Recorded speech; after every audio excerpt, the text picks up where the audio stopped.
Hey everybody, welcome back to Ideally, the Halloween episode. I am your host, Alec Ogg, and this show is made for creatives with ADHD who are ready to shake off that sense of underachievement and grow into their full potential. That's what I struggle with the most, so we're going to do this by learning more about personal development and entrepreneurship together so that you can go from saying, well, ideally I'd have that lifestyle I want, to actually living it and feeling successful about yourself. My guest today is Allie Mounce. She's a designer and illustrator and the co-founder of the creative studio Pretty Useful. They illustrated and designed cover art for a new podcast I'm working on with Youth Villages, and she absolutely blew me away with how well she nailed the thing I was going for. So I'm a huge fan, but they're a creative studio that works with brands and businesses on their branding, identity, packaging, merchandising, and illustration. And they also have a shop of their own where they do their own products, and they have these cool like cryptid pins and patches and prints, candles. So hey, holidays are coming up. Check out their website. It's in the show notes. But yeah, Allie took her entrepreneurial leap right before the pandemic hit, so you can imagine how crazy that is. And she was recently diagnosed with ADHD, so we talk about that journey. We get into burnout, what to do when you're an ENFP, Enneagram 7, and your joy button is broken, self-acceptance, time management, and of course, a ghost story. And we've got some great horror movie recommendations. I watched one that she recommended this week, and it was one of the best horror movies I've ever seen. So stay tuned for that. And without further ado, here is Allie Mounce of Pretty Useful.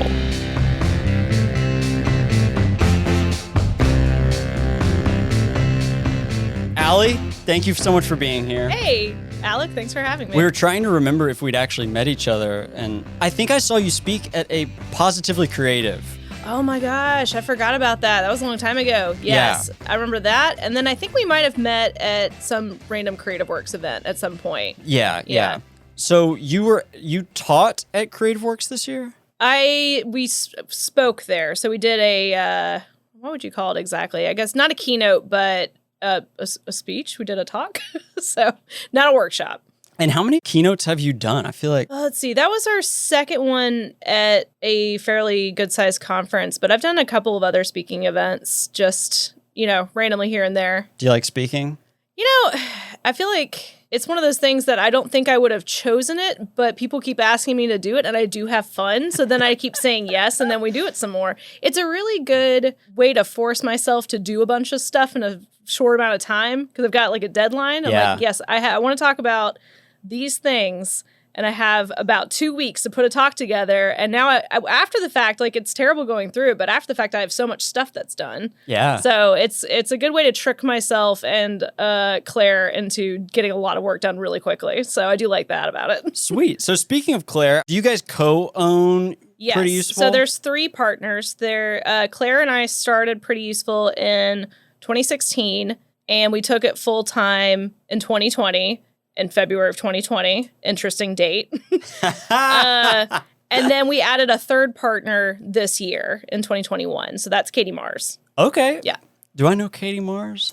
She was at Red Deluxe previously, and before that she was at Rocket Fuel. So she's been in the agency world for a long time, and she's ready to jump ship and came and joined our little boat.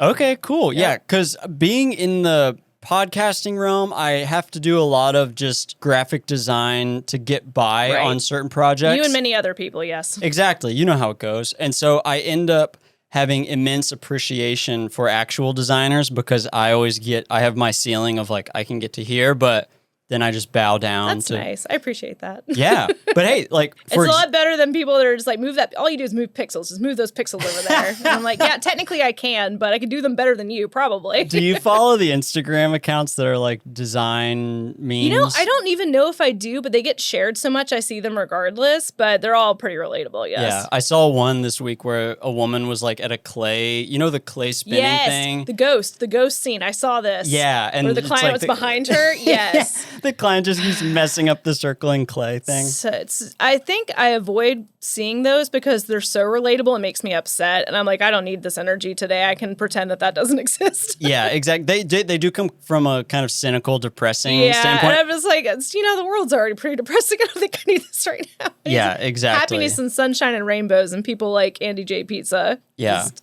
beam nice sentiments but design into my ears. I know, and I love Andy J. Pizza. I saw him speak at Creative Works, and that was what my introduction was to him.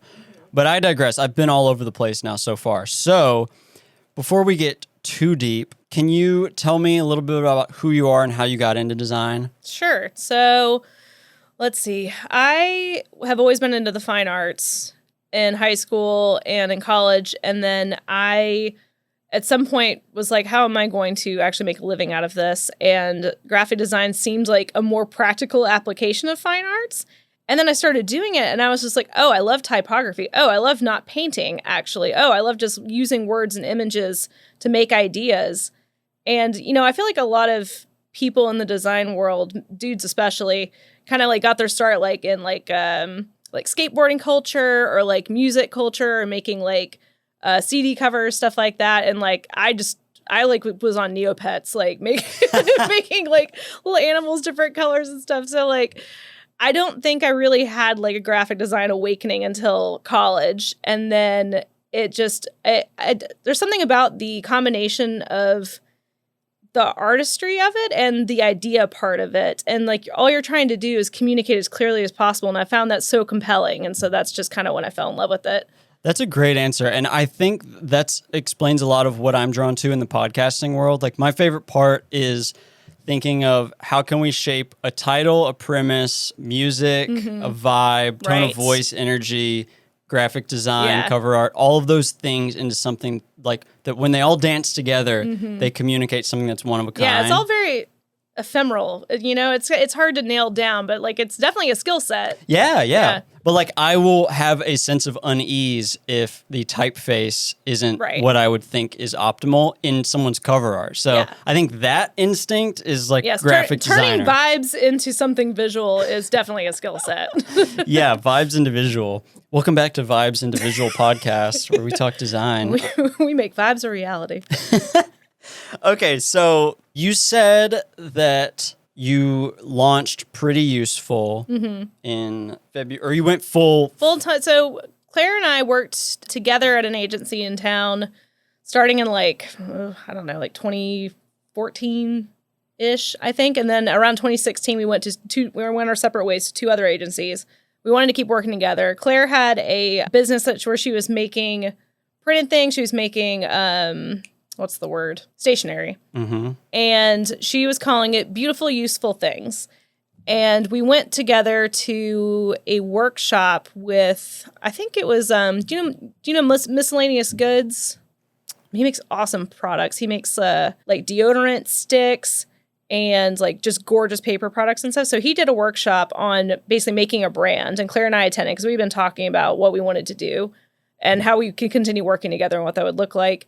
And we just went and grabbed a drink after. And I was like, why don't we? She was like, I have Beautiful, Useful Things. I was like, what if we call it Pretty Useful? And she's like, I hate the word pretty, but I do like that.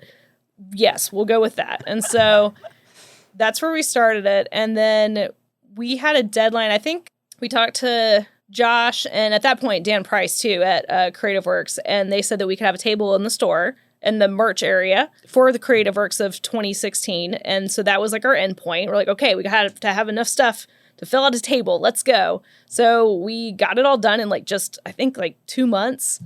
And we each put like $1,500 in, got everything produced. And we had like a fabric banner. We had a few enamel pins and we had a set of screen prints. And that was us. We're like, here we are.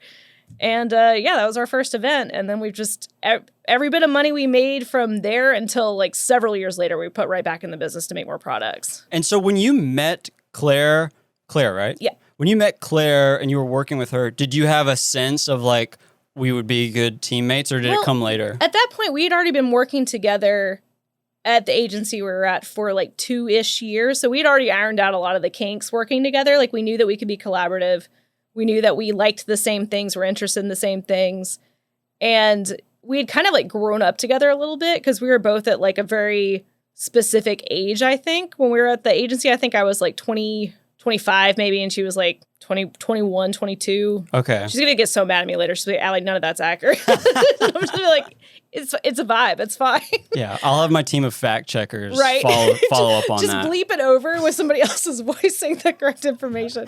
See, I need to bring like a little paragraph of myself to reference because I know I have this written down somewhere. But so we kind of grew up together in that period of time at that agency. And it was really we did a big project together, freelance, after we had started Pretty Useful, but before we had decided to take it full time and make it an agency. Like it was very much a side hustle for 3 going on 4 years before we really started to get serious about it. Or like, okay, it's time for us to, like, are we going to make this a thing? Or are we okay with it being a side thing forever? Do we want to make this our job? And a big freelance project came our way, and we managed to knock it out by both of us working on it at the same time and passing things back and forth and finishing. We had to do something like 59 illustrations it was a tarot deck. Whoa. For Facebook, which was fun. And so that project kind of came out of nowhere, and we managed to get it done in the time frame. And like our superpower was that we were able to pass that work back and forth. And we're like, okay, this could work actually. Like we can do the product stuff. We can make enamel pins, banners, prints, all that. But we can also be creatives together and make this work. And so that was kind of the watershed moment for us. What a cool project. Yeah, it was really, it came out of, it was a friend of ours that lives in the UK couldn't take it on. She was like, are you guys interested in this? We're like, yeah, we'll figure it out. We'll go. Yeah. Yeah. Can you imagine like going back to your like career counselors and being like, you know what, when I'm grown up, I'm going to be making tarot decks for Facebook. Well, it wasn't exactly a tarot deck. It was more like a predicting the future deck, but tarot was kind of the concept. They were trying to figure out how to make little visual representations of these ideas of what the future could be like. Okay. So it wasn't like a traditional tarot deck, but it was kind of the format of a tarot deck. Totally. But, I feel like Facebook is trying to get Gen Z in, and they realize Gen Z's only coming in for like astrology stuff because all of their commercials right now are like, join in the astrology Facebook groups. I know that. Yeah, that commercial made me laugh really hard. Yeah. It was just like, are you Pisces? I was like, what is this? I know. I'm like, okay, they did some market research, found out what Gen Z is coming to Facebook for. They put somebody in a room and pinned their eyes open, made them watch 48 hours of TikTok, and they're like, what do we do? Exactly. So you said y'all's superpower was kind of just going back and forth. Mm-hmm. Do you feel like there's strengths you have that then she has the opposite, or is it just kind of you guys are equals and it goes back and forth? It's kind of both. I think that our main strength is we basically, like we like to joke, we share 2 brain cells. And like one of us might have half of the brain cell at one point, and the other has 2/3 of it. Mm-hmm. But I think that we just get each other very quickly. And so it's just very easy for us to collaborate. And I would say that's like our number one superpower. But individually, we both bring a lot to the table that the other lacks. So for Claire, it's a lot like the story of how we came up with our name. Claire is very good at compiling a lot of very heartfelt, interesting research and like gathering a lot of stuff. And then I'm very good at putting it through my glib marketing brain and finding the bits that we can pull out. So that's kind of like how our collaborative process works to some degree. But like also just skills wise, like Claire picks up skills like a crazy person. Like she taught herself animation. She taught herself how to code. She taught herself how to code when we were at the agency we were both at previously, just because she was like, this is interesting and I'm going to learn how to do it. I was like, go. Yeah. Let's do it. So I think Claire's strength is that she's incredibly curious, can learn basically anything if she sets her mind to it. And then for me, I think probably my main skill is like, one, I'm super optimistic. So I'm pretty sure we can do anything, whether or not that's true. And like, I think you have to be a little delusional to do what we're doing because, by all accounts, like things should have gone much worse for us last year, but we survived. And I think a lot of that is due to the fact that I just trust to some degree that the world will work out eventually. So I think that my optimism is probably a really good strength. And then I am so stubborn. And once I decide I'm going to do something, you cannot dissuade me. So that is, I think, the other thing I bring to the table. Like once it's happening. It's interesting you say all those because I can totally relate. And have you ever taken the Strengthsfinder? No, and I saw that in your list and I was wondering what it is. What is it? Okay, it's basically like a career assessment, not a career assessment, a strengths assessment test that they started in the 1950s and they've like done it, you know, all the way through to today. So they have like millions and millions of data points on this stuff and they've developed it. So there's 34 different strengths. And I worked with a career coach when I was like in my 20s because I was in a total midlife crisis, and they basically give you your top 5 out of the 34, and they kind of say those top 5. What are some of the strengths? So like one of my top 5 is positivity, which you might share as well, but I had never thought about that as sort of a strength. Right. I'd always looked at business people and be like, you have to be cold and emotionless to be a leader or whatever. And I think that's very much what's projected at us all the time. Yeah. Like, you know, like like in TV and media, like look at Succession. They're not happy, positive, sunny people, you know, but I also think that in the portrayal of like art and business, I think that happiness and positivity is not taken seriously. Like I feel like being cynical or being, quote, realistic is portrayed as a lot more intellectual and rational. And so I think that being really positive is in a way like very played down and thought of as like being childish, but like I definitely think it's a superpower. The bigger you think, it's like there are people doing such crazy things, like flying to space and stuff. Yeah, that like really you're gonna say I'm not realistic because I want to start this graphic design company. Like it's very important. Like basically our process for stuff like, and Claire and I really honestly at this point we only do like brainstorming sessions like max twice a year because we get as much stuff as we could possibly make out of that amount of time. So if we brainstormed all the time, it'd be completely useless because then we have to actually go out and execute the things. Yeah. So we've learned that we have to do like two brainstorming sessions, and then we'll take those ideas we're really excited about and we'll do like 5 of them. And that's all we can do. And that's fine. But you have to have like that pie in the sky, like really excited, just like what if kind of conversation all the time, or else like you would just do what everybody else is doing, which doesn't really serve you. I want to get back to the optimism and the thinking big, but first you mentioned launching in February of 2020. Yeah. Obviously, we know what happens in March of 2020. Yep. So what was that experience like? Yeah, I guess, so we put in our notice at our jobs in February 2020. So I think, That's crazy. Right? Yeah. I'll talk about this more when we get to the part about like what's the most woo-woo thing you believe, but like I do think the universe has a sense of humor, and it's not always a nice sense of humor, but it is funny. So when that happened, I was just kind of like, yeah, of course. We waited like, I literally tweeted in 2019, this isn't my year, but so 2020 is going to be my year. I caused all of this. So yeah, but so we put in our notice in February and then got started in like March, and I think we like actually launched and like announced it in like April probably. But yeah, we were just kind of like, well, we're not going back, so we're in it to win it. Let's go. But I mean, we had done a lot of prep for that moment, thankfully. Claire's a lot more cautious than me, but I also am, when it comes to money specifically, very cautious. So we had quite a bit of runway saved up, personally, each of us, from our previous work. So we had done a ton of freelance and a ton of work, saved up a lot of money. So we were both set no matter what happened, basically, for a year. And so that's the reason we were okay, because our revenue got slashed in half last year. And we've recovered this year and we're back on track. But like, I am so glad that we planned ahead and didn't just it is a leap. Like, there's no not leaping into this, but like we at least like did look and like made a little pillow and we're like, okay, worst case scenario, like we will survive this. But I feel like with COVID now, there's nothing that could come at me that I wouldn't be able to handle. Don't say that. Yeah. Alex, bite your tongue. Knock on wood. But you know what I mean? In terms of unpredictability, it's like, okay, well, I think I can sort of expect unpredictability now. Yeah. I think that's what I meant. I think that, when anything terrible happens, I think that finding the resilience and strength in it is always a very enlightening experience, because then you know what you can handle, and it's always more than you think you can. Mm-hmm. And so I think that part of the reason I'm so positive is that what I tend to do is I will just agree to things and then I will figure out how to do it. And that is what I've done the whole time. It generally works out okay. Sometimes it doesn't. But I think if you are constantly challenging yourself like that, you're just like, and also the other thing I always do is I have my the worst case scenario, I will not die. I will not die from this.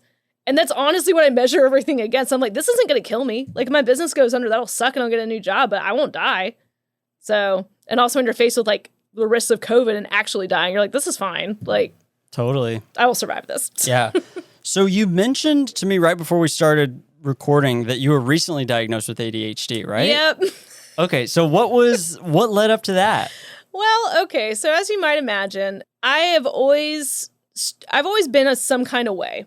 And I've always made a joke out of it and treated it as like a quirky thing. It's like, oh, haha, I'm just like this. I can't work during the day and I work all night and do everything in 12-hour sprints at the last minute. And like, haha, it's so funny. I'm like that. And then after I left my full-time job and all the structure fell away, I found myself being like, this is not cute, actually. I was like, this is no longer cute. It is not quirky. This is bad. I can no longer work like this, because I found without that, like these structures I'd built around myself and like were inherent in a full-time job, I was lost. Like I was retreating back into like my worst high school habits. And like I've always done, the reason I didn't get diagnosed is I've always done well enough. I've always had a baseline and I've always been able to push through at the last minute and do everything, or like get a B when I went to the class twice or whatever, just because I was able to do that. But turns out when there's no structure at all, you can get to a dark place really fast. So I got to a dark place really fast. And so like my sleep schedule was awful. And it was also like I would get into these patterns and see the patterns and not be able to stop the patterns, and then beat myself up for being in the pattern and start a spiral. And so for the first like 6 months or so of us doing Pretty Useful full time, we really just like took a break. We're like, we worked really hard. The world's kind of on fire right now. I think we should just chill out for a minute and like do some whatever freelance work we have that's going on. But like, let's just hold tight for a second. And so like we took a break, definitely like did not make as much money, but we're like, I think it's okay for us to rest and recover a little bit here.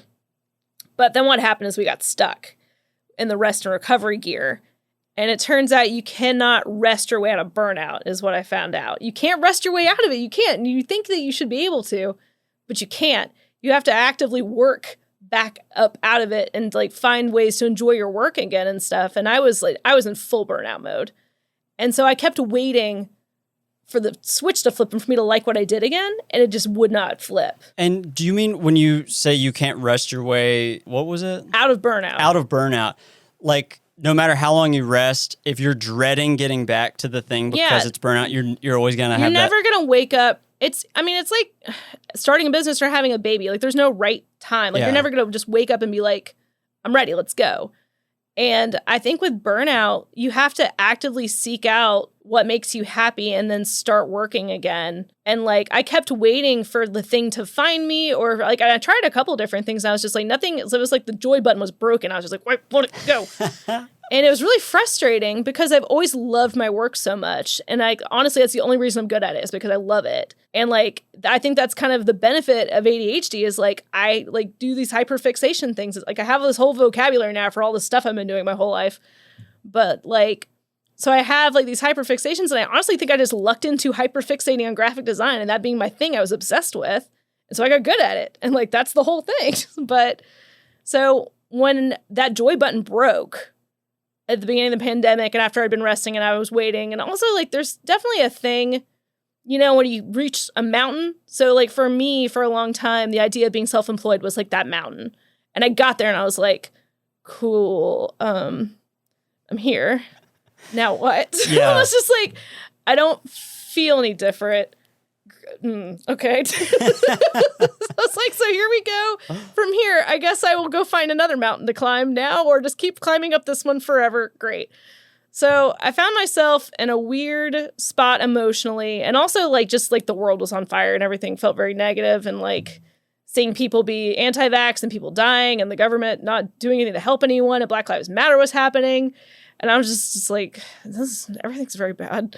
And so somewhere in all of that, I stopped finding my ADHD stuff cute anymore. I was like, this is no longer cute. I'm too old to stay up until 5 a.m. because, the witching hour between 9 p.m. and 5 a.m. is the only time I can get work done because no one's bothering me. I was like, this is no longer sustainable, because what I do is like after dinner, like, I hang out with my husband, like, have like good social time, and he goes to bed, and then I put on a horror movie, and like 3 horror movies or a horror series or something, and drink wine and design for like 5 hours, 6 hours, 8 hours. And like, that's when I get all my deep work done. And I was like, I cannot do this anymore physically. I physically cannot. And so sometime in like, I'm not sure exactly when I started. Time really is a flat circle now. Yeah, I'm with you. The past 2 years, I'm just like, I don't know. It's something, I can just point. I have no idea where this happened. But in the spring of this year, I was like, I've had enough. I was like, I am not happy. I'm not thriving. And I deserve help with that. And that was kind of like, honestly, the biggest thing that's happened in the past 2 years for me. It's just like me being like, I deserve to be happy and go to therapy and figure out what my problem is. Did you come to that realization that you had that could be ADHD? No, I had no idea. So I went to therapy, and like Claire has ADHD. Also, so does Katie. We are 3 women with ADHD running a company. Hey. So, yep. I think a lot of the reasons why people are good at graphic design is because of the same neurology. Right. So, but Claire had gotten diagnosed, I think, 4 or 5 years ago. So she has already been through this whole process. And it's interesting how differently it presents in people, because I would always look at Claire and I can see exactly what her situation is. And I was like, well, that's not me. I'm not like that. And then so I started going to therapy, not because I thought I had ADHD. I just was upset and sad and needed help. And so I started going to therapy. And then we started identifying these patterns.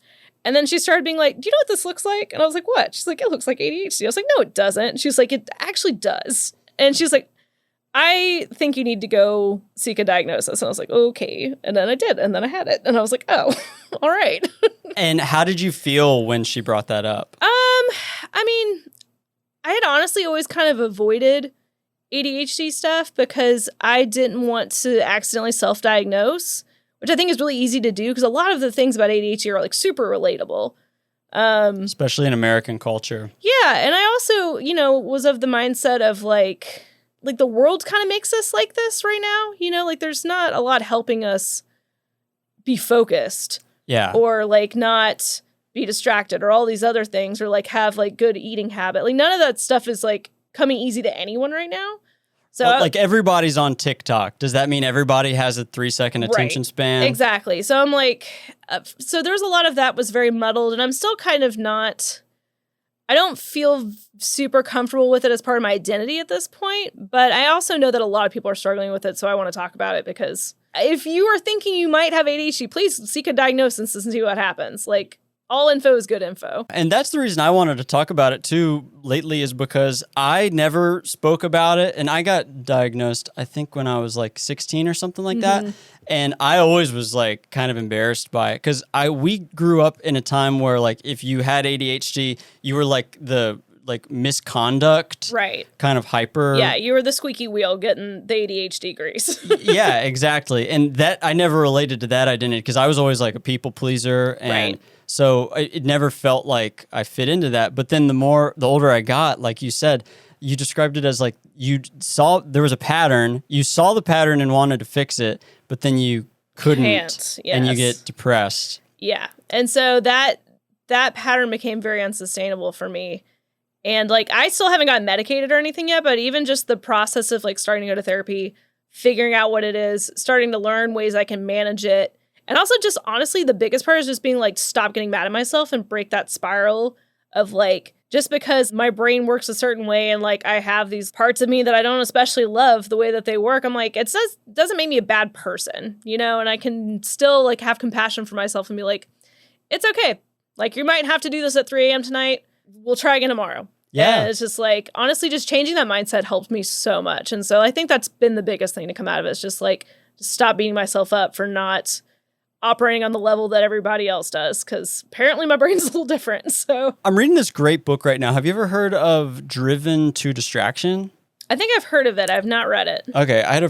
My cousin recommended it to me when I was saying I was going to kind of pivot my podcast to touch on ADHD, and it's really fascinating. It's written by these two doctors, and it was written in the 90s, but with every chapter, I'm just like, oh, I didn't realize that was part of it. But yeah, that's me. Like being cheerful, being enthusiastic, being incredibly resilient, being kind of charming and affable and things like. I'm like, oh, I didn't thinking big all the time, like seeing a bigger picture than everybody else can and being a bigger dreamer. I didn't realize that those were all trends in ADHD community.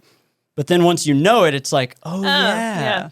It's for me, the biggest aha moment was just looking back at the patterns I've had since childhood up until now and seeing how like they were just so obviously fit the ADHD profile. But for like what you were saying about not really fitting the ADHD noisy, like very like in everybody's face, very disruptive, like women don't fit that profile either. And that's why a lot of times women don't get diagnosed until much later in life when they finally like their coping mechanisms break and they're like, I can no longer function like this. I hope we don't get too stuck in this lane because I'm just having talk about other stuff. Yeah, but just having read that book, I'm like, wow, you're saying exactly what they were saying in that book. I know it's been really nice, and it's hard for me right now because on the one hand, getting diagnosed is exciting because it feels like progress, but it also I feel very leery of making it like my whole identity, you know.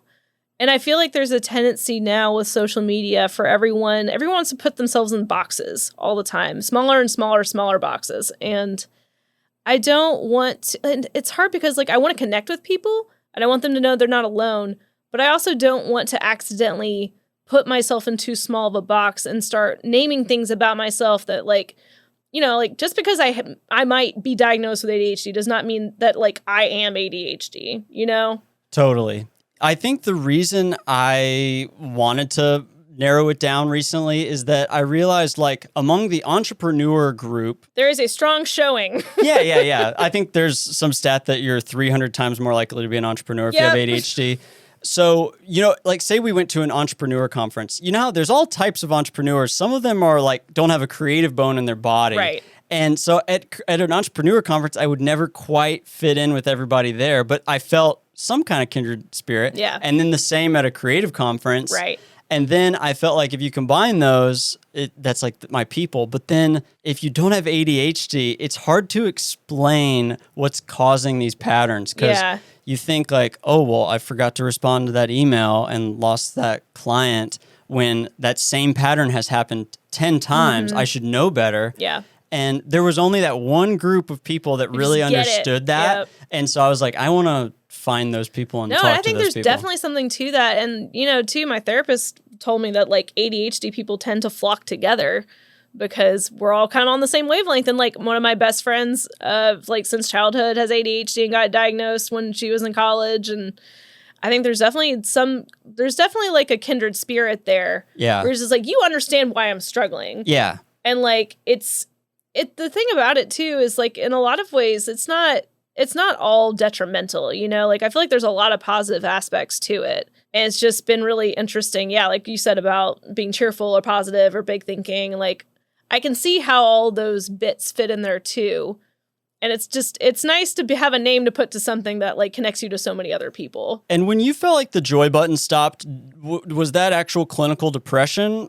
I didn't get diagnosed with it or anything. That is what got me in therapy. I was just like, joy button is broken. Help me fix it. Yeah, because ADHD is genetic, and they think that the depression and anxiety genes are right there with it. Because that checks out. Often manifests in the same vein. So if you're feeling depressed out there, y'all, just know that it could be the repeated patterns you get into that then you have that self-hatred and that self-frustration that causes the depression. Right. So finding that connection for me was really big and helped me start like seeing it coming and be like, no, you stay over there.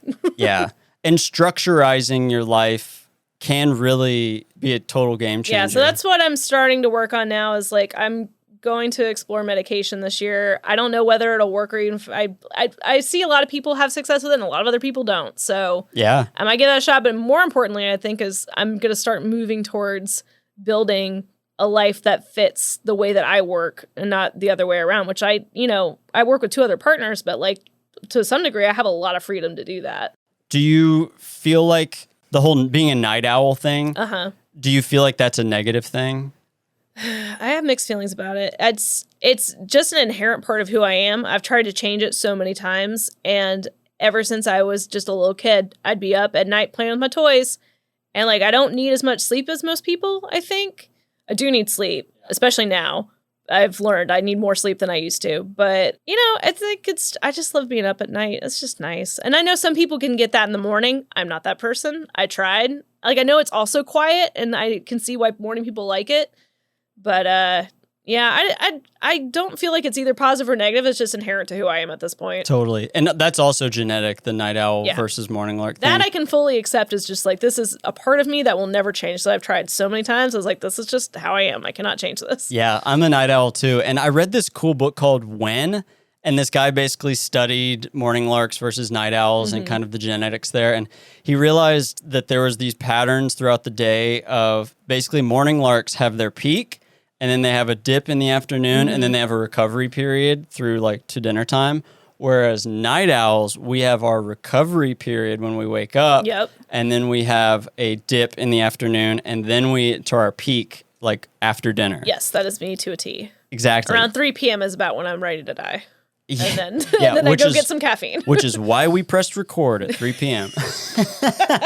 It's okay though, because being in a social situation will power me through it. It's just when I'm at home on my computer doing work and I'm just like, I am lagging. I must get up and go eat a snack or something. But it's funny you mention that because in the book, he shows that like the dips overlap between morning larks and night owls at like 2 to 3 p.m. And he's like, don't schedule stuff there. But here we are. Here we are. Which I want to point out, when I emailed you, I did not know you had ADHD. I think that's why I'm so excited to talk to you about it.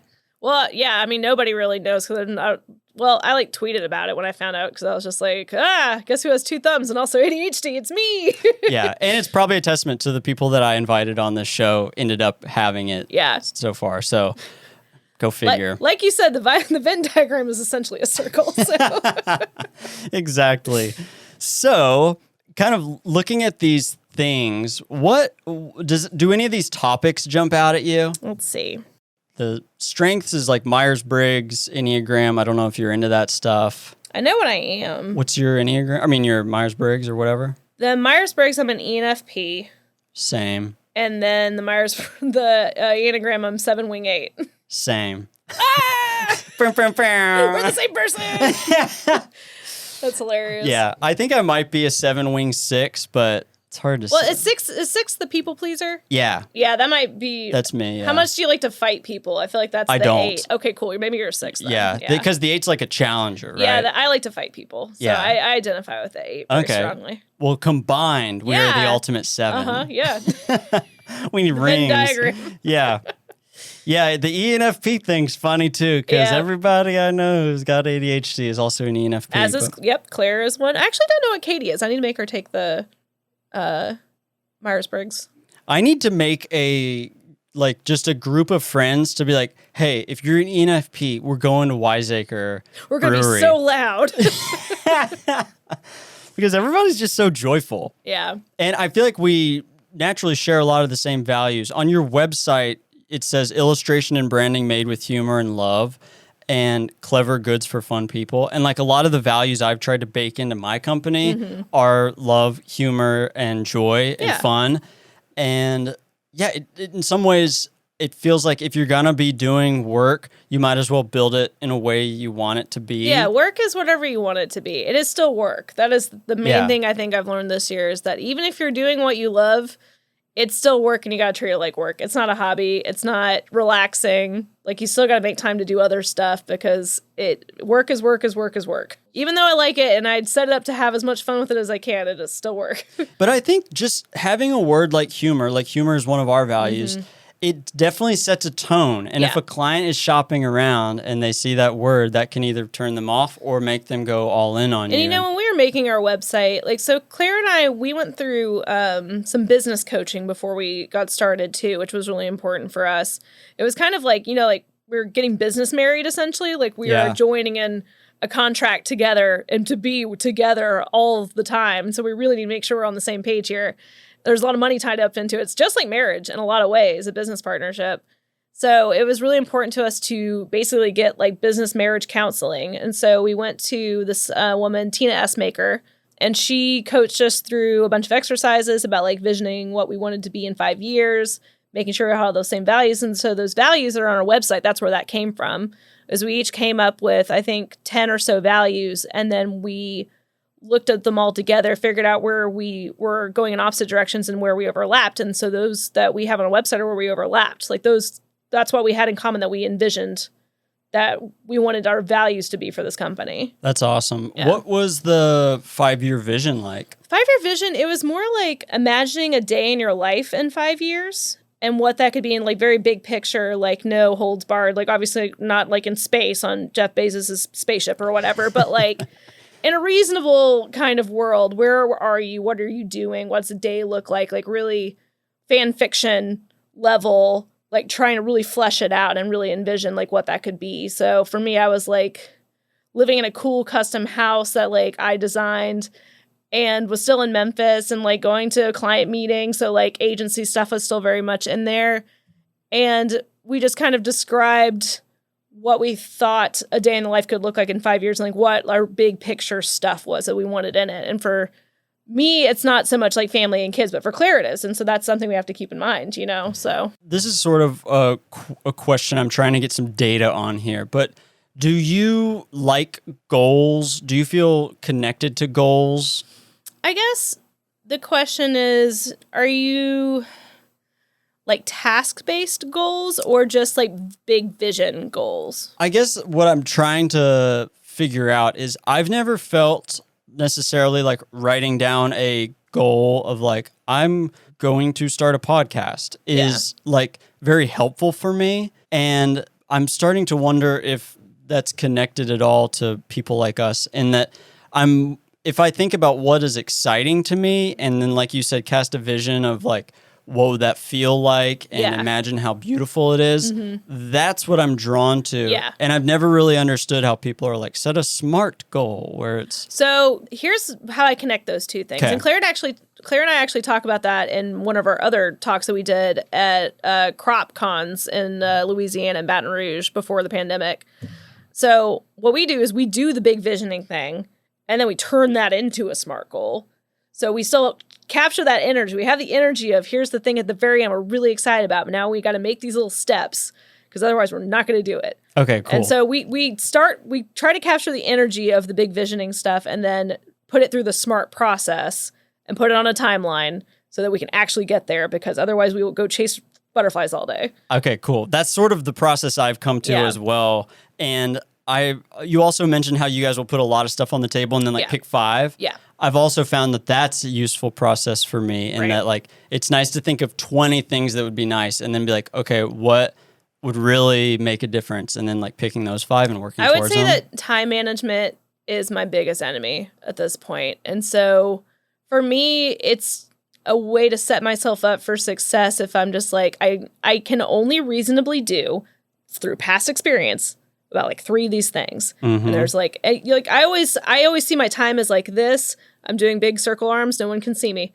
And what the amount of time I actually have is like this little nugget over here on my elbow, and everything else is sleep and eating and life stuff and forgetting emails and all this other stuff. So it's being really cognizant of what my time actually is and being defensive of it and trying to like actually use it in a way that makes sense is the hardest thing for me. If I was going to go therapy on myself, I think a lot of the emails I didn't respond to that caused like a client to move on to somebody else, I think that part of me might have been that I only have this little amount of time, and I also only have this little amount of like brain bandwidth. Yeah. And that in some subconscious level, I think if I respond to that email, that's going to add complexity to my life that I don't have bandwidth for. Yeah. And I would rather put it over here. Yeah. And without knowing it, I've turned it away, you know? And so I'm trying to lately just be more intentional about like, instead of just ignoring that email, why don't I like just settle on a few clients that I really like and can focus on? Because I realize I just, like you said, you think you have this much, bring on all the clients. And then once you do, it's like total overwhelm. I am my own worst enemy in many ways, but especially because I find it very difficult to say no because everything sounds really fun and I want to do all of it. but I can't or I'll die. So I'm just, and that's another big reason that Katie's been very helpful for us as a team is that Katie is not afraid to be like, no, y'all don't have time to do this. I'm not going to let you. I'm like, okay. Yeah. Maybe I was like, she's right.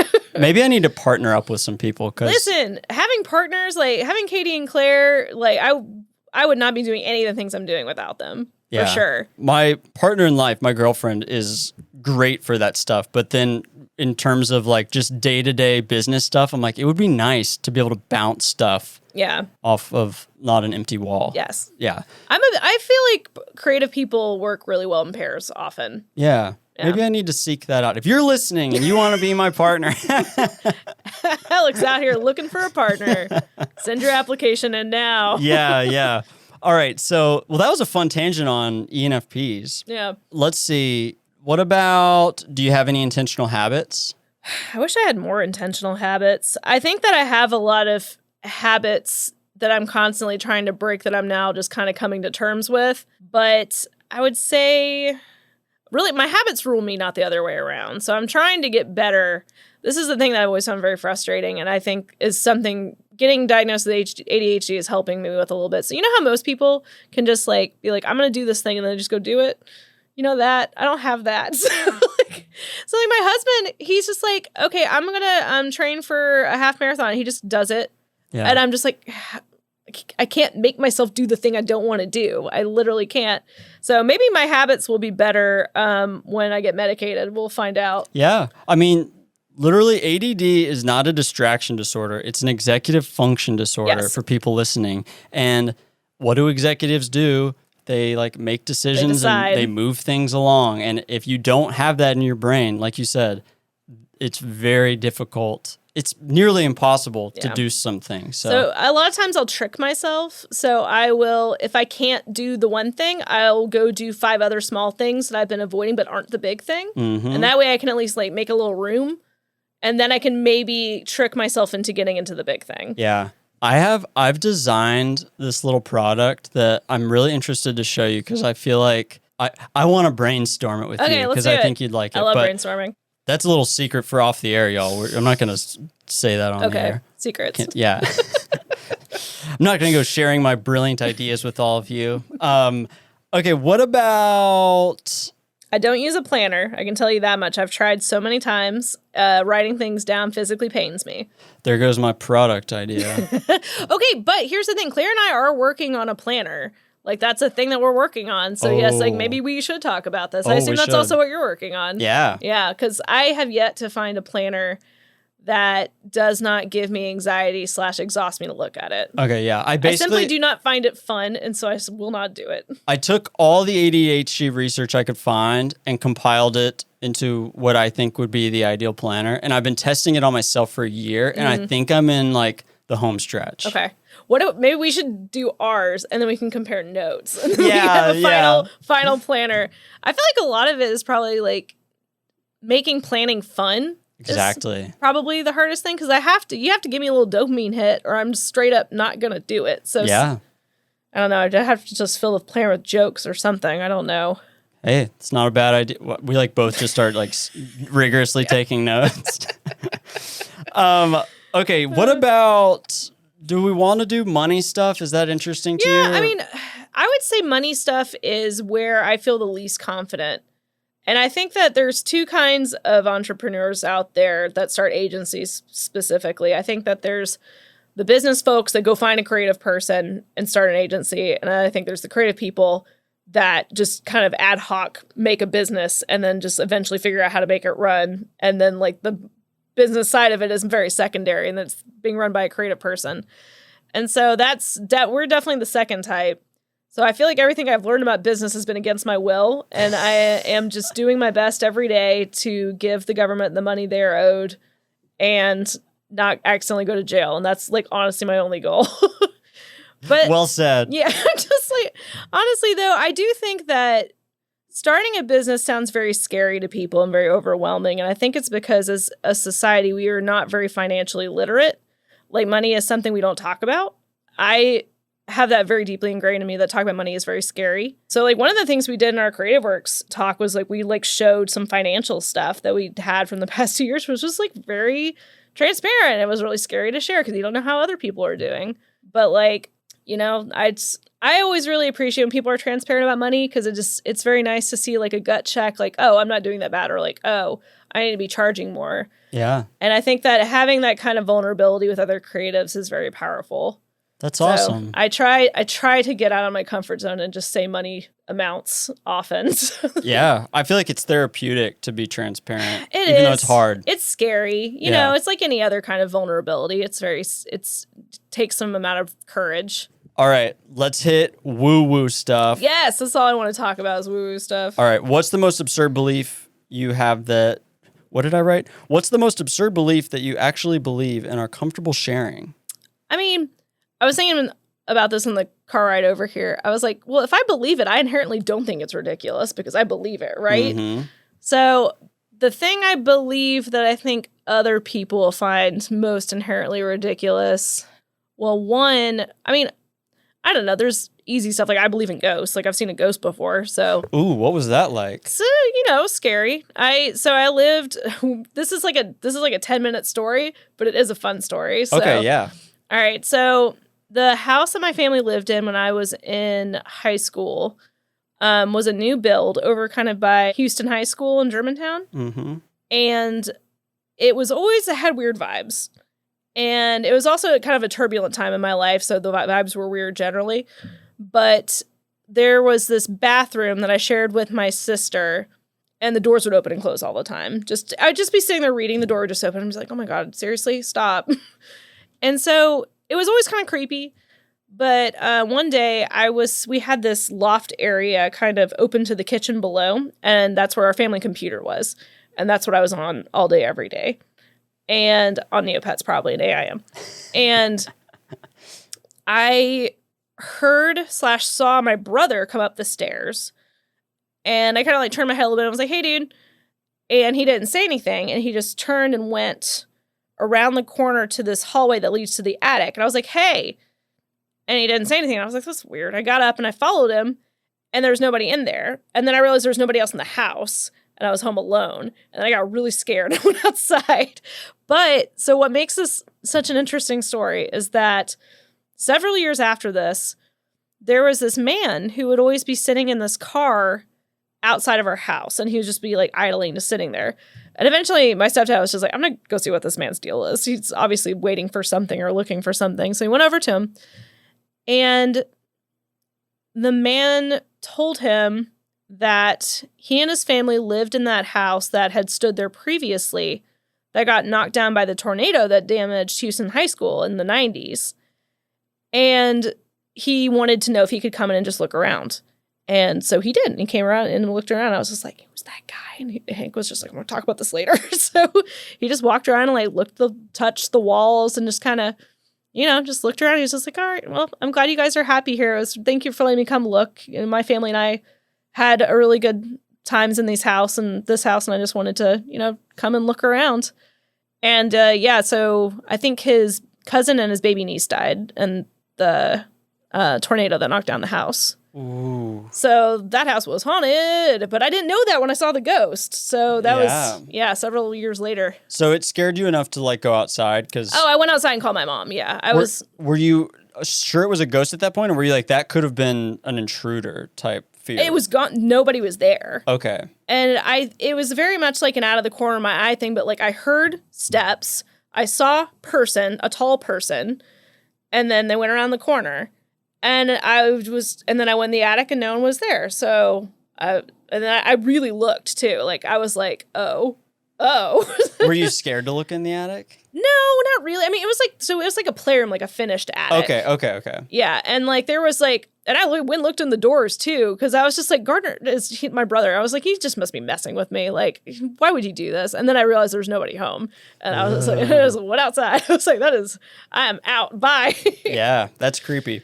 I don't think I believe in ghosts, but we live in a house in Midtown that's from like 1905, mm-hmm. and their guests reported hearing like an old man, like 1920s vibrato whistling. And it's so specific. Yeah, like a very like cartoony. Hello, my honey. Hello, my baby. Hello, my rectum exactly. gal. And so jazzy. Then some of my roommates heard it, and then I was like, this is bullshit. I don't believe in that stuff. And then one day I heard it when I was home alone. That's so cool. And it sounded like it was coming from inside my head / like through a wall. So it's just like a cool whistle? Yeah, it's very hard to explain, but I would say like this isn't something that like a roommate could just like... It was like an Andrew Bird style whistling. Yeah, like a perfect vibrato 1920s melody type thing. So it was spooky. That's so fun though. What a jazzy ghost. Yeah. And they say that they've smelled men's cologne in like clouds as well. Ew, that sounds unpleasant. Yeah. But so that's the roommate theory on ghosts. But hey, I dig the woo-woo stuff. And we were just talking, you have Bigfoot on your thermos here. And I've just gone down a big Bigfoot rabbit hole. I love Bigfoot. Because on another podcast I do, Night Classy, I was teaching a lesson for their Patreon. And for October, I taught like the 7 spookiest sounds I could find. And number 6 was a 911 Bigfoot call. Ooh, so somebody saw Bigfoot and called it in. Yeah. Wow. And he's like, for a second, I was like, wait, so Bigfoot called 911? What did this he is need help Bigfoot. with? I'm just like terrified just of it. making the Chewbacca noise into the phone. They're just like, wow, this is compelling. Isn't this crazy? Yeah, I have a captive audience. I make you watch it. But yeah, so I heard that and I was like, wow, like that was really interesting. And then I, of course, went down the wormhole. So, yeah. But you told me there's a Bigfoot Fest? Yeah, so yes, Bigfoot Fest is October 30th at, I believe, Memphis Made was where it was last time. And Claire and I like to go and sell our various Bigfoot and UFO products because it is a perfect audience. So we just go sit at a table and sell stuff. And it's just a really interesting mix of people. A lot of people, they have a lot of experts come and tell their stories. You hear a lot of really fun stuff. Like, it's great. No way. And it's October 30th. Like, it's Halloween. It's the perfect time. Yeah, I'm there. I live right down the street. I'm coming. It's going to be fun. All right, well, I'm going to be there. And as we're kind of coming to a close here, what advice do you have for someone who might be kind of starting out that you would maybe want to share? I would say the things that helped me the most when I was starting out and scared is hearing from people that had done it, being vulnerable, that they were scared. So everyone, you should know that I am scared all the time. Just like, guess what? It never gets better. No, it's just, I think the discomfort is good. And if you can hold yourself in the discomfort for long enough, good things will happen. You can't stay there forever because, nobody's perfect and it's a strength and difficult to stay there. But I think if you can embrace being uncomfortable and the unknown to as much as you can, I think that great things always come out of it. So I think that's the one thing I would want people to know, or the one thing I would want to tell baby myself. And also dream big. You can do a lot of stuff. Yeah. If you ask for things, people will give them to you a lot. Yeah, ask and you shall receive is some of the best advice I ever got. If you ask nicely, a lot of good things can happen to you. And like some of that is privilege, Yeah. Absolutely. But I do think that if you don't ask for things, you'll never find out whether or not people will help you get what you want. So yeah. You might be pleasantly surprised how much you can get by just asking. Sometimes people are jerks, but not always. What trait do you recognize repeatedly in the quote-unquote successful people in your life and not in others? I think the biggest one that I see in successful people that I admire and want to emulate is just that they finish things. It's the finishing part. Lots of people get excited and start. Starting is easy. Finishing is hard. And people that can focus long enough to finish the thing, even if it's not exactly what they wanted it to be, is better done than perfect. People that do that and live that are successful. And that's the hardest thing for me because I am a perfectionist to the core and it holds me back all the time. So anytime I can see somebody just being like, launch, launch, launch, I'm like, that's what you need. You need that. On my first episode, I had my business coach, Jen Frank, on, and she, to that question, said that she'd studied research that said, based on a lot of evidence, the thing that successful people have in common is that they do just enough. Mm-hmm. And I think that goes right in line with finishing things. Absolutely. And that's also my Achilles heel is that I always want to do way too much. It's like, if this image can't be perfect, then I can't send it. I'm throwing a party this weekend at my house outside in the backyard. It is Friday the 13th themed. And I have turned it into such a monster for no reason. And this is such a good example of what I do to myself. I think it will pay off in the end. But like, I'm putting up a projector, I'm hanging outside lights, I'm setting up a tent. I am doing so much more than necessary. And I'm like, on the one hand, this will be a banging party and I'm very excited about it. On the other hand, I could have done 1/3 of this and that would have been absolutely fine. And so it's hard to figure out where the line is of good enough. Like, where is good enough, you know? Like, especially if you're striving for excellence. And like, I'm not saying I'm trying to strive for excellence with this murder party, but you know, it's, I want to bring that energy to all aspects of my life. And at some point it's too much. But my husband will not let me do the one thing I really want to do, which is fill water balloons with fake blood and throw them at each other and have a blood war. But he won't let me do it. Because of the mess it would make? I mean, I'm sure it would make a huge mess and get in everybody's eyes, and this is a terrible idea, but I just think it sounds really fun. It does sound fun. Do you have a horror movie recommendation for the audience for Ooh, yes. October? I could talk about this forever. Okay, so the one I watched most recently that I was the most impressed by was The Night House. The Night House. And I don't remember who directed off the top of my head, but it's like a very tense, it's a lot more thrillery. Like there's definitely a lot of horror elements, and there's also a lot of really interesting visual stuff done with architecture and negative space. But the story was really good, and it like there's a mystery at the center, so it's like really sucks you in. But after that one was over, I was just like, again, that was incredible. I'll watch it immediately. Okay, The Night House. Have you seen Sleepaway Camp? Yeah. Okay. This is essentially the theme of the party. Nice. Yeah. I just watched that for the first time with my girlfriend, and we were watching it because, have you heard of the podcast How Did This Get Made? Yeah, I listen to that all the time. Okay, me too. I'm a huge fan. The podcast has been around for 10 years, and so we were going into the back catalog to watch, like, to find horror movies, and we found that one, and we're like, this is actually kind of a fun movie. Like, this is like really enjoyable. And then like the last 5 minutes, the close of that movie, and then it goes so far off the rails, is so fast. Like our jaws were on the floor. I've never been so shocked from a movie. I know. I don't want to spoil it, but oh my gosh, just absolutely wild. I love everything about that movie. Me though. too. It's so crazy. I know. We were like, this is one of the best movies we've ever seen in the horror genre. Yeah, so great. It's such. My favorite thing about horror movies is when. Like, I think that because horror was seen as, like, kind of lowbrow, it got away with a lot of really interesting stuff. Yeah. And so you always just see really... I love genre movies, like any kind of genre movie, because of that specifically. Like, they can get really weird.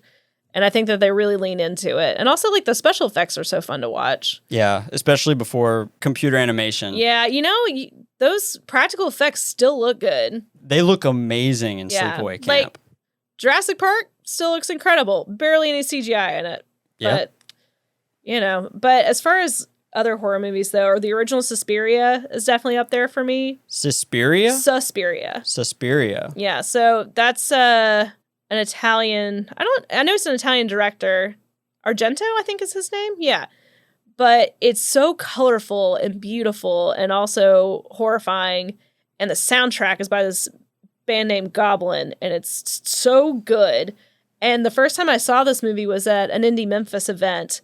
And it was a midnight showing. I'd never seen it before, and it was awesome. God, it was such an incredible experience. I loved it. Sweet. I'm going to be excited to watch these for that one's great. Halloween. And then Midsummer is like my comfort movie. And which my husband finds unnerving, which is fair. But, oh, yeah, you dressed up as her once. yeah, I did a couple years ago. I saw that I made on the whole Instagram. flower costume. It was really fun. Yeah, it looked perfect. Thank you. I put a lot of work into it for no reason, as I do with everything else in my life. But yeah, Midsummer's like my comfort movie. I watch that all the time. And then you know what I really love, as far as just like kind of mindless, like very schlocky, but like fun to watch. Kind of like, you know how you can watch like Law and Order, SVU for like 6 hours in a row. So As Above, So Below. It's just like a classic like horror adventure movie, and it's got a woman, the main woman in it. They like set her up to be like Indiana Jones horror lady. Like she could do Krav Maga and speak 6 languages or something. Horror or horror? Horror. Okay. Horror. I thought you said Indiana Jones horror lady, and I was like, whoa. That's spooky slut. No. Horror with 2 syllables. But it takes place in Paris in the catacombs. And it's great. I've watched that movie 1,000 times. Have you ever seen House of the Devil? Yes, I watched that. I rewatched that recently, actually. Sort of like 80s Stranger Things before Stranger With Greta Things. Gerwig in it randomly. Yeah. I love that movie. It's great. I watched that for the first time in college, and I've just always really enjoyed it. It's like that's one I'll put on the background when I'm working because I've seen it a million times. But it's really fun to watch every single time. Yeah, that's the one. If people are like bored at home and are like, we should put on a movie for October, I'm like, that's the one. Yeah. I don't know why they called it House of the Devil. I feel like they could have found a title that... It's a fun title, though. I mean, if I was going to make a movie, I got to name it. I think the House of the Devil is a good one. But you're right. It doesn't really match the subject matter that much. I mean, what would you call it? Devil baby. Yeah. But then again... Blood on the moon. Blood on the moon, yeah. But it's also sort of like an 80s movies trope to like have a cliche name like that and then just fit the movie into it. So yeah, I think that if the point of the name was to lean into that specific aesthetic, I think they did a good job. Yeah, you're right. Now that I said it out loud, I'm like, I can't think of a better My take one. is incorrect. I got canceled for that, and I withdraw my opinion. The stands are coming for you. Yeah. The House of the Devil stands. Yeah, just get a bunch of tweets. We'll come up with a better name. I'm trying to think. I feel like I've always wanted to talk about horror movies on a podcast, and now I'm like, oh my God, what are they? What are the ones that I like? I want to talk about them. Yeah, it's like when I think about my company values all the time, and then I was guesting on an entrepreneur pod last week, and was like, yeah, my company values, and I couldn't think of a single one. It was just like gone from my brain. That checks out. I mean, this whole time I've been sitting here trying to think of like dates and names and stuff, and I'm just like, I don't know, something happened at some point. Yeah. I think with ADD, a lot of that detailed stuff is just, the memory is gone. Yeah. Oftentimes it's just here and it just goes, whoop, bye. Porous. But, okay, there is one more horror movie I want to talk about. Okay. Have you watched *Malignant* yet? I have. What did you think? Well, here's the problem. You know those Halloween, like, Pillsbury cookies that have, they're sugar cookies with like Yeah, they're delicious. Yeah. Well, we put those in the oven to watch *Malignant*, like at 2 p.m. in the afternoon. Uh-huh. There was 24 or 25 cookies. My girlfriend ate one. Uh-huh. I ate 24 cookies. And it was like, I don't know what came over me. But I ate all those. And then like 15 minutes into *Malignant*, I like passed out. And I woke up for the last 15 minutes. You sugar rushed yourself like a child. I did. Wow. I was so ashamed. And so That's incredible, though. I caught the first 15 and the last 15, which surprisingly... Honestly, those are the best bits. That was the meat of the film. It really was, but you did miss a lot of important stuff in the middle. I know. And then, so we watched that, and then we found out that was actually the How Did This Get Made movie of that week. Yeah. Which never happened, so I was so excited. I know. And then I was like, well, dang it, I wish I wouldn't have fallen asleep through it. So I enjoyed listening to the How Did This Get Made. I thought the premise was great. Yeah. I thought the opening was almost... Absolutely balls to the wall, did not make any sense. Yeah, and almost seemed like a parody. I know. It felt like Darth Marenghi's Dark Place. Yeah. You remember that? Yeah. And I watched it with I have a group of designer friends that we watch horror movies together sometimes, and that was when we watched together. And we were all very divided on it. Raji was just like, this is incredible. I've never seen anything better. And I was just like, I feel like they tried a lot of stuff, and I will give them credit because they tried a lot. I don't think they're super successful at everything. I mean, like, James Wan can make an incredible horror movie. Like, he made Insidious, a bunch of other movies. But at the end, I was just like, you know what? And I've watched it twice. I watched it again because I was just, my husband missed it the first time. I was like, I really need you to watch this. I want to know what you think about it. But, you know, I would give it like a solid like B+. Yeah. I need to watch it again. I can't give it an honestly, opinion. it's a little bit of a slog in the middle. Yeah. But it's fun. I like a lot of the tropes. Like, I really, anytime a horror movie plays with tropes in an interesting way or a fun way, like you can tell they're just really excited to do this stuff, I'm always on board. So it has that energy for sure. Well, cool. Well, I'm glad we had a horror movie kind of breakdown here in the last part, because I love when October themed things have Halloween. So I know. Every year I have this issue where, like, this is my time. This is what I love. I love October. It is also the busiest time of the year for me every single year. And it's always about 2 weeks into October before I can even, like, start. Yeah. Really, because it's Halloween every day for me in my heart anyway. But, like, I really want to get into it in October. And I find that, like, I get so busy and I very rarely can, like, really get into it. But this year I was like, I'm going to the pumpkin patch. I'm going to throw a party. I'm going to watch a horror movie every night. Let's go. So... gonna wear my Halloween sweater that I'm wearing right now. Yeah, she's wearing a bright orange Halloween sweater. It looks awesome. So where can people find you? So you can find us at Pretty Useful on Instagram and at Pretty Useful Co on Twitter and Facebook. And then on our website is studio.pretty-useful.co, not .com, which messes people up a lot. And then our store is at pretty-useful.co. Nice. I also have parasar.co and parasar.com popped up as available on GoDaddy. We've been waiting for ours. Did you get it? And I was like, oh my God, it's here. I've been waiting years. Yeah. And I didn't want to show too much because it was just very chilly. Is this available? Yeah, that's exactly what I did. I was like, hey, is this available? Because there was no price listed. And GoDaddy was like, oh, let us check. And then 5 seconds later, $5,000. it was $20,000. Oh my God. Within 5 minutes after me sending the email. I had the most frustrating experience recently. I was trying to get a URL for a client and we had a perfect, I'm going to stop crackling that because that's going to add noise. I love to play with my hands when I talk. But I was trying to get her a URL for her site and we had this name. And one of the things I had noticed was that name, that URL was available. And all I did was look at it. And then I came back and it was $600. So they saw me look at it. And it was really short too. I was so surprised it existed, but it's fine. She has a different URL. But it's so frustrating. Yeah. They say you can tell if you have ADHD by how often you're looking at domain names. I try very hard at this point what I try to do is if I'm excited about something, I try to channel that energy into something I'm already doing. I will write down that idea and next time I come on, I should just read from my notes app. Of just all of the things I have in here. There's 5 years worth of ideas in my notes app. I have so many categories of ideas too. I have a whole thing just for titles. Yeah.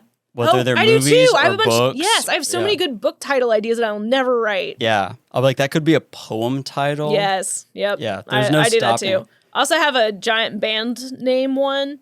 That pops up a lot when Claire and I are hanging out together. We come up with band names on accident and then put them in the file. Yeah, I'll come up with I'll be like, that would be a good name if I had a copywriting agency. I'm going to write it down. Yeah, just in case.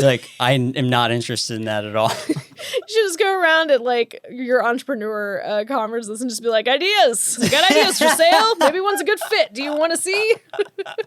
Exactly. Yeah, it's hard to figure out sometimes what you actually want to, but my judge sometimes is what ideas won't leave me alone. Sometimes years will go by and I'm like, that one will not leave me alone. Got to do it. I do a similar thing. And I also do a thing where if I tell more than 4 or 5 people about it, I have to do it. Because that means I can't shut up about it, which means I'll probably have enough energy to actually do it. That's good. Because I'm oblivious sometimes for how much I'm talking about something. And then also you have a little bit of, what's the word?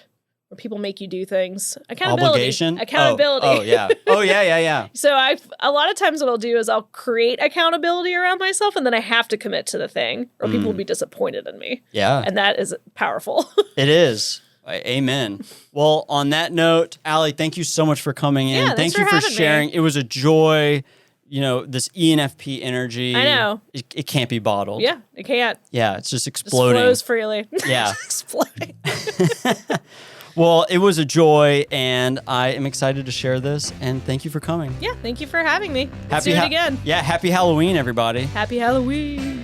Spooky. Woo! Thank you all so much for listening. If you enjoyed the show, the best thing you can do is to tell a friend about it. These pods spread by word of mouth, so that would help me a lot. Or leave a rating and review. Follow us on Spotify and Apple.